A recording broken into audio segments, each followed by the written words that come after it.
Ladies and gentlemen, welcome to Opinion Machine, the show where we talk about all things gaming.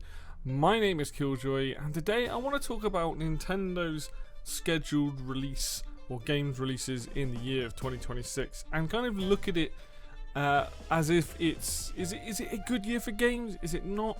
Is it an off year? Is it a smaller year? All these different questions. I want to kind of go over that in this video today. I've been thinking about it recently because we've just had Splatoon Raiders come out, which seems to be doing very, very well. Rhythm Heaven Grooves just come out, which is a Switch 1 game, but it seems to be getting good reviews and fairly popular. But I wanted to take a look at the year leading up to this point, and obviously what's coming in the future that we know of, right? Because we have still got games coming out this year like Zelda and Nintendo Switch Sports Resorts. There might be some games that I'm missing off this list, but for the most part I've written down a list of the games that I'm aware of. This is all going to be like mainly first party stuff as well.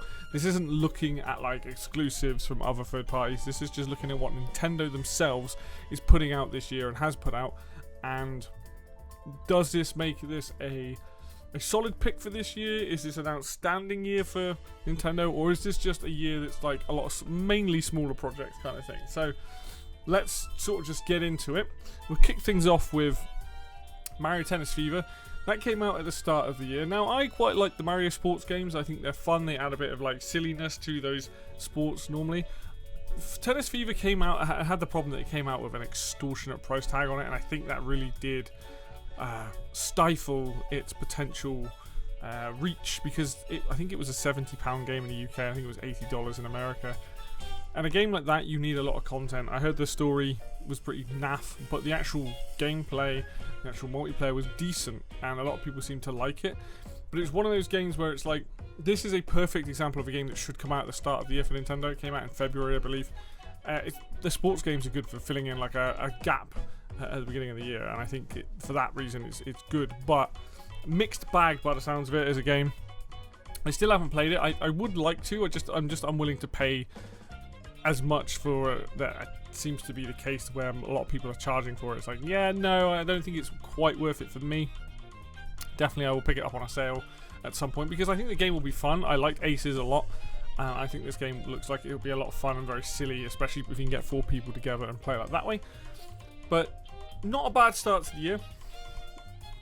Following up, we had Pokemon Pocopia. Not a game that I would necessarily want to play myself, but that game did get quite the following. Obviously, being Pokemon, it already has that initial oomph from the big fans that there are.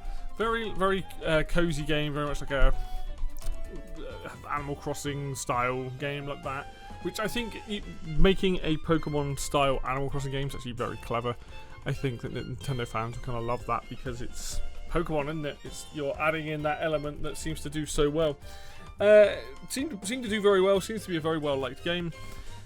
Admittedly, yes, it is Pokemon Company, so does that count? But it's Pokemon only ever gets released on Nintendo systems, and Nintendo has a share in it. So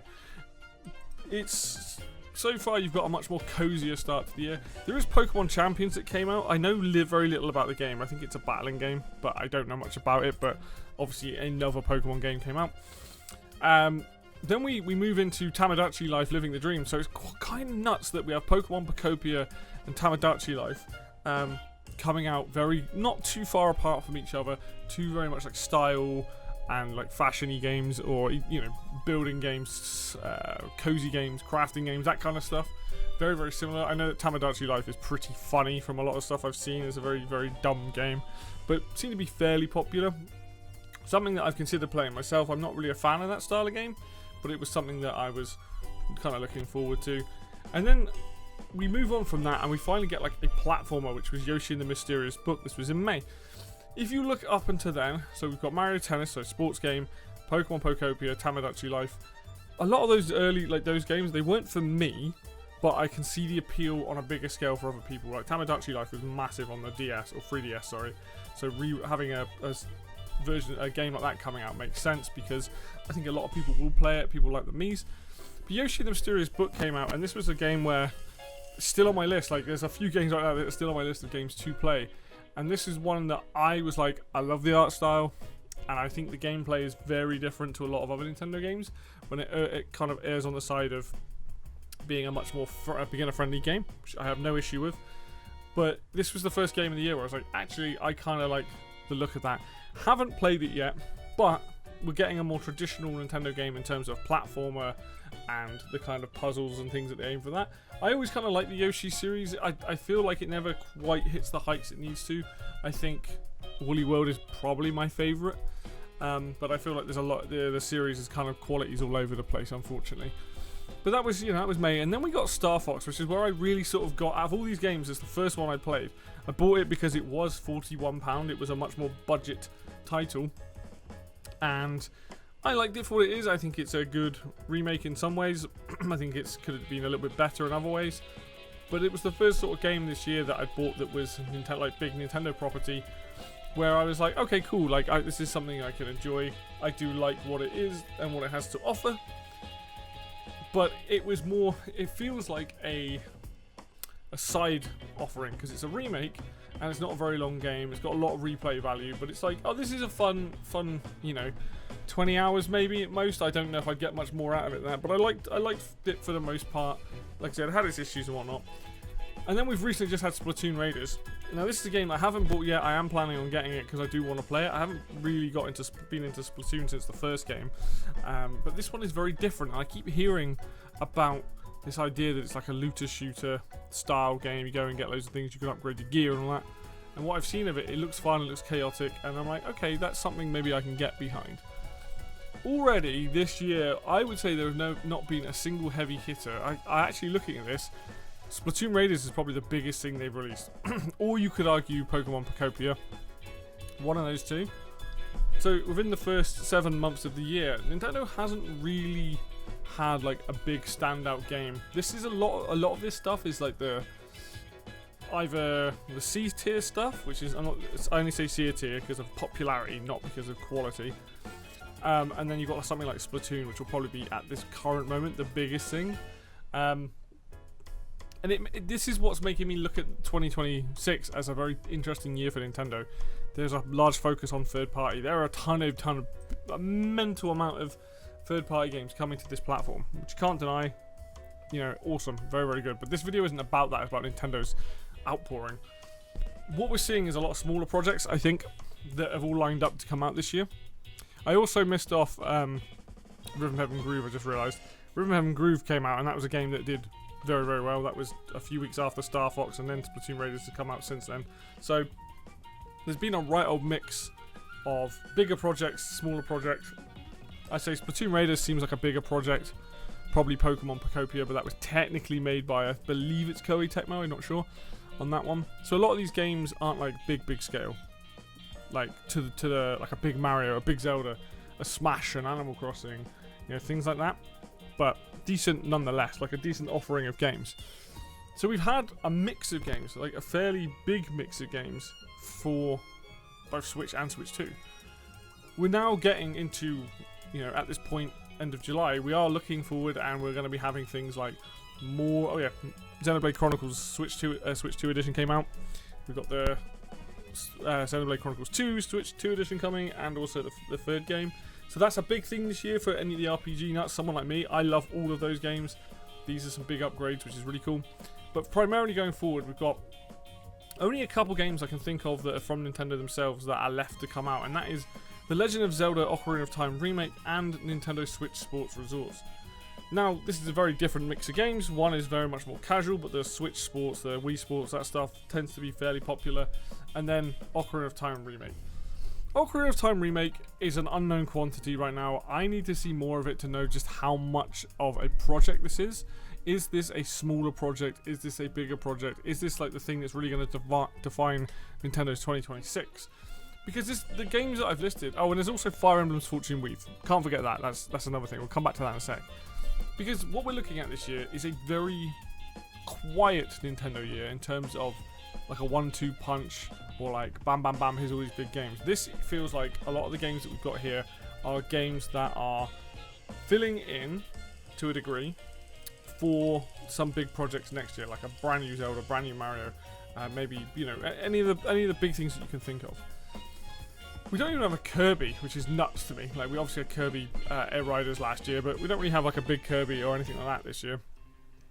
But what we do have is a very good mix, and I think that's what makes this year interesting, is that even if it is the C tier and B tier, C tier stuff, you're getting such a mix. You've got one sports game, you've got 2 games that are very like cozy based, you've got a remake of Star Fox, which is an on-rail shooter, you've got Splatoon Raiders, which is apparently a looter shooter, then you're going to have an RPG in Fire Emblem, you've then got upgrades to Xenoblade series, which is one of the best series, a brand new rhythm game in Rhythm Heaven Groove, and then a Switch sports resort game, and after that a remake of one of the most beloved Zelda games of all time.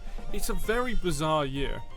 My biggest issue here with Fire Emblem is that as much as I am excited for it, I'm not paying the price that they're asking for it. They've made it £70 in the UK, $80. I'm just like, it's not worth it. It's Fire Emblem. If you want to kill a franchise that needs as much eyeballs on it, putting that price tag on it is not going to help. And that's probably the biggest thing about this, is that that's a game that I would have been super excited for, but I don't think I'll be buying it day one unless I can get it for, you know, a reasonable price rather than what I consider to be an extortionate price. But if you look at, what this is here and what Nintendo are bringing, it's such an interesting year. I know last year we only really had like Metroid and Donkey Kong, we had Mario Kart, Drag X Drive, I'm probably blanking on something. But those games are like the ones that memorable, regardless of how memorable, but memorable. You're like, oh, cool, yeah. You know, obviously I loved the Metroid, I loved Donkey Kong. I didn't play Drag X Drive, but the idea of it was quite cool. And then Mario Kart is kind of hit and miss. So there was those Mario Kart, Donkey Kong, Metroid, big franchises. This year, we've not really had that yet. Obviously Zelda's coming. I don't think, like, Splatoon's the biggest thing so far. Fire Emblem can kind of go either way, and then Zelda. Everything else is lower than that. Like, you know, I don't want to use the word filler because that feels insulting to these games, but these are not the games that are going to have like a big 100 million budget, you know, something crazy. These are the games that are going to go, oh, we've got like 5 million, 10 million, make a game. It might even be smaller than that because Nintendo seems pretty good at, you know, budgeting their games. And I like the fact that we get smaller projects from Nintendo. Tamagotchi Life and Yoshi and the Mysterious Book and Mario Tennis Fever. These games that aren't trying to be like, you know, a Grand Theft Auto. They're not trying to be a Breath of the Wild. They are.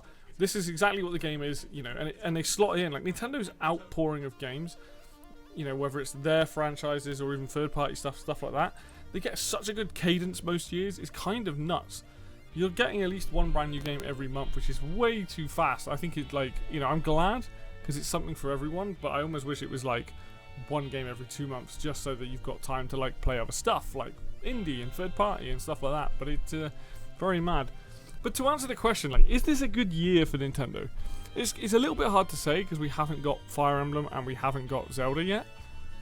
I mean, Nintendo Switch Sports could be the game that blows up, right? That could be the game that everyone goes, oh yeah, we'll buy that, and that's suddenly the casual audience of like, here's 10, 15 million copies. You just never know with something like that. I think we're reflecting on it, like, you know, being just over halfway through the year, I would say this is a quieter year. Not necessarily a bad year, just a quieter year. We're not seeing those big hitters. But what this does bode well for is it makes me think, you know what, next year there will be at least 2 or 3 big titles. A Mario of some kind, probably a new Zelda of some kind. You know, I doubt Smash will be there next year, but like, you can imagine something like big like that. Smash, Animal Crossing, something big that's coming that people will be like, this is the year, you know, for the Switch 2. Because right now, like the last years, I feel, you know, the time that's been, it feels great and I'm happy with it. But we're still waiting for some of those punches to come down the line. I think 2027, depending on what gets announced at the end of this year, like September time, what gets announced at the beginning of next year, we really need to see some of these bigger heavy hitters come out and really impress. You know, until then, I think this is a good mix. I think that there's something to play for everyone. It's just we're not getting the like absolute groundbreaking games that I think people would like to see, like new in those franchises. And I think that Fire Emblem maybe quite good, you know, for that, but we shall see. Even Ocarina of Time, like, it's not a game that I'm necessarily that interested in, but I am interested in seeing it. So we will see what happens and what comes down the line with that. But right now, I think 2026, quieter year for Nintendo, but a consistent year for Nintendo. Consistent cadence of video game releases and very different video games. And I'm actually glad, because a lot of this stuff would get lost on any other year. I think some of this stuff will get lost. Like, people aren't going to be talking about Rhythm Heaven Groove at the end of the year. But hopefully we shall see, you know, this, once we reflect at the end of the year, once all these last few games have come out, see, and then potentially more, maybe some smaller projects, maybe some more Switch 2 editions, then we can be like, you know what, that was a good year. But right now, it feels like a calmer, quieter year for the Switch 2. And I think we could do with some, you know, getting more information on Ocarina of Time and really ramping that up. Because right now, it just feels like that for Switch. They don't have to do much because Sony and Microsoft are in the news a lot, and Nintendo just keep plonking away. Splatoon's getting good reviews. They're probably very happy. But I want to see more of some of these other games that are coming later. I want to see more of Fire Emblem. I want to see more of Zelda. You know, I want to see that stuff. Switch Sports Resort as well. And see where we're at. And if this year is just a solid year overall by the end of it. Anyway, that's going to do it for me today then, guys. Thank you so much for watching. As always, if you like the video, please hit the like button. If you want to see more content, then hit the subscribe button. Talk about Nintendo stuff all day long. It's very easy for me. And until next video, I will see you then.